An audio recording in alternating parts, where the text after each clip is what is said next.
To the Real News Network. I'm Paul Jay. Now joining us is Larry Wilkerson. Thanall Thanks for joining us again, Larry. Good to be here, Paul. All right, a couple of Saudi questions here. I'm going to combine them. Greg Underall, I'm probably mispronouncing Greg's name. What is Colonel Wilkerson's take on Bob Graham? That's former Senator Bob Graham, who chaired or co-chaired the congressional investigation into 9/11. Graham's assertion that the FBI is aggressively covering up Saudi Arabia's role in 9/11.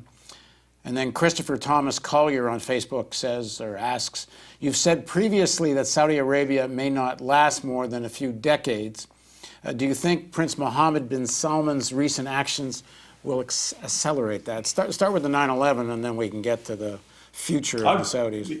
Yeah, I followed former Senator Graham's remarks, not every remark, but most of his substantive ones, and I don't disagree with him strongly.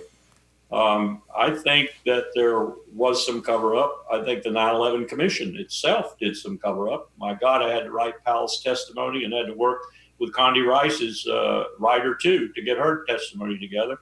And so I had to look into it quite extensively, and I think there was cover-up, just as there was with the Warren Commission and probably with almost any blue ribbon commission, as it were, that would study something like that. There are always political considerations, and in this case, I think one of them was to protect Saudi Arabia.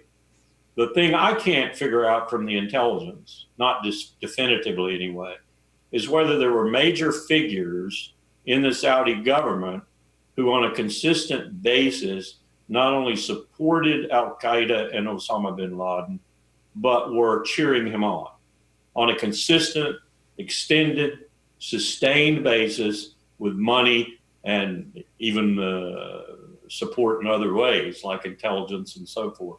That's what I can't find. I've no doubt in my mind the Saudis helped, no doubt. Well, but when I say the Saudis, I don't know exactly who that was. Yeah, I've interviewed Graham a few times, and he certainly points the finger at Prince Bandar, which was the Saudi ambassador to the United States, as being.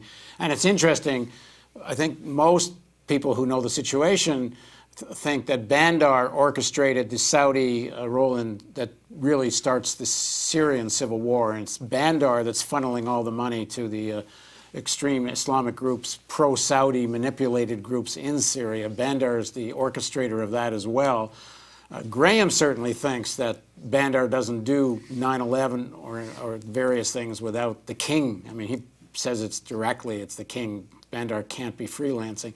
But that's a whole nother conversation. Yeah, let me get to the second part of the question there.